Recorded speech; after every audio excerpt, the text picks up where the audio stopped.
نتنê kuştin û bombebaranekirina bajaran encamên şoreşa Sûrîna, lêbelê qurbaniyên zanistiyê jî pir in. Sedema nearamiya welatê Sûrî bi sedan xwendekar dûrî zankowa ketin. Xwendekarên ku di hundirwê welat de dimînin, rewşeka asteng dibûrênin. Beşê xortan piraniya wan bûne karmend û bazirgan, dûrî pînos û xwendinê ketin. از طالب تجارة اقتصاد فرعي فرات باجاري حسكي از وكا شاگرد وكا قالك حوالي خا من كان هنا جامعة خا بر روشا أغرام الحسكي نقلكي باشا وأفصالكم شغل أفصالكم خنا خا سكنان ديا وشينجي بحوك حتى وكانها أشغال شغلي خياطيتكم ذي محلي Keçin xwendekar bêtir ziyanê ji xortên xwendekar dibînin.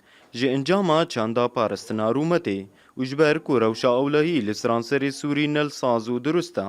Hêjaya gotinê ku çend rewşên revandina keçên xwendekar di hundirwê zankowan de çêbûn, ji lewma dê û bav neçar bûne ku nema keçên xwe bişîne zankowa.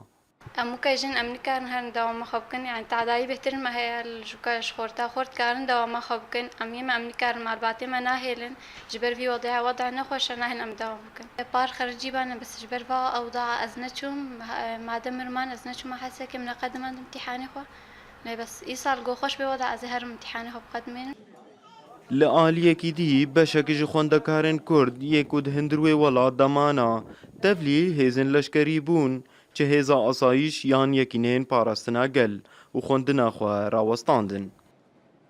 طالبي جامعة ماز كلية حقوق الحسكي تخوينم صالات دوا يمن مخوندن دا سكناندن جبرهم كتنا وضع كيدا انه ام حالة كاجبار بو سر مفارض بو كون خدنا خو بيلنا سكناندي جبر شر قلك نيزيك بو كتا منطقي دا Hêviya hemî xwendekarên yê ku di hundirwê welat de mane ku di zûtirîn dem de vegerine zankowa û xwendina xwe berdewam bikin.